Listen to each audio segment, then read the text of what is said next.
अष्टावक्र गीता में अगला पुष्प 6। इसी प्रकार 3 दिन व्यतीत हो गए। राज्य में हो हल्ला मल्ला मच गया।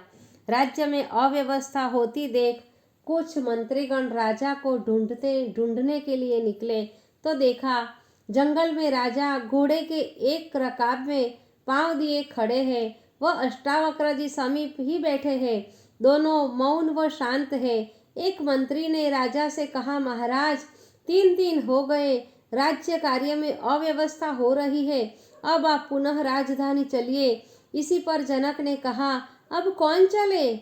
न यह शरीर मेरा है न मन, यह तो गुरु को समर्पित हो चुका है। अब जैसा गुरु का आदेश होगा वैसा ही करूँगा। अष्टावक्र जी समझ गए कि इसे समाधि लाभ हो चुका है, आत्मबोध हो चुका है। केवल एक ही क्षण में सारे बंधनों से छुटकर यह मुक्त हो चुका है। अतः राजा जनक को फिर से राजधानी जाकर राज्य कार्य चलाने का आदेश दिया। यह घटना जितनी महत्वपूर्ण है उतनी ही रहस्यमय भी है कि किसी को सुनते सुनते ही आत्मज्ञान हो गया हो। आत्मज्ञान कोई प्रक्रिया नहीं है बल्कि घटना है जो पात्रता होने पर किसी भी समय कहीं भी घट हो सकती है।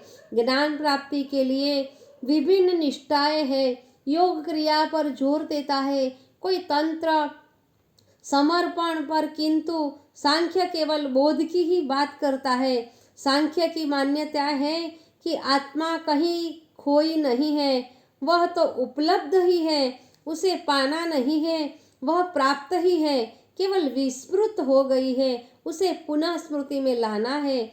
इसी के लिए केवल बोध ही पर्याप्त है और कुछ करना नहीं है। करने से अहंकार बढ़ता है, वह वही बाधा बन जाता है। अष्टावक्र जी कहते हैं कि क्रिया मात्र बंधन है, अक्रिया ही मार्ग है।